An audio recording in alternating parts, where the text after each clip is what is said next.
آواز میں تلاوت کلام الہی سے ہمارے دلوں کو منور فرما رہے تھے۔ نحمدہ ونصلی ونسلم علی رسولہ الکریم، اما بعد فاعوذ باللہ من الشیطان الرجیم، بسم اللہ الرحمن الرحیم۔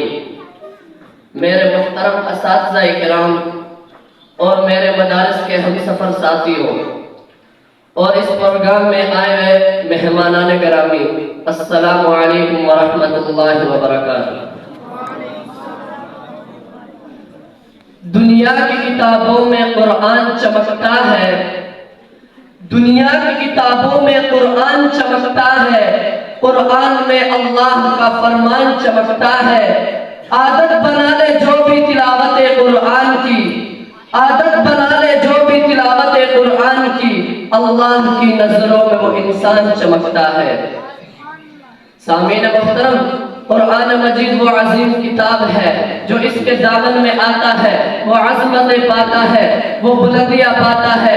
آپ دیکھیے قرآن مجید کے دامن میں آنے سے پہلے ابو قحافہ کا بیٹا ابو بکر تھا، جب قرآن مجید کے دامن میں آیا تو قرآن مجید نے صدیق اکبر بنا دیا۔ قرآن مجید کے دامن میں آنے سے پہلے خطاب کا بیٹا عمر تھا، جب قرآن مجید کے دامن میں آیا تو قرآن مجید نے فاروق اعظم بنا دیا۔ قرآن مجید کے دامن میں آنے سے پہلے عفان کا بیٹا عثمان تھا، جب قرآن مجید کے دامن میں آیا تو قرآن مجید نے ذوالنورین بنا دیا۔ توجہ فرمائیے، قرآن مجید کے دامن میں آنے سے پہلے ابو طالب کا بیٹا علی تھا، جب قرآن مجید کے دامن میں آیا تو قرآن مجید نے حیدر کرار بنا دیا۔ قرآن مجید کے دامن میں آنے سے پہلے حبشیہ کا غلام تھا، جب قرآن مجید کے دامن میں آیا تو قرآن مجید نے مؤذن رسول بنا کر کھڑا کر دیا۔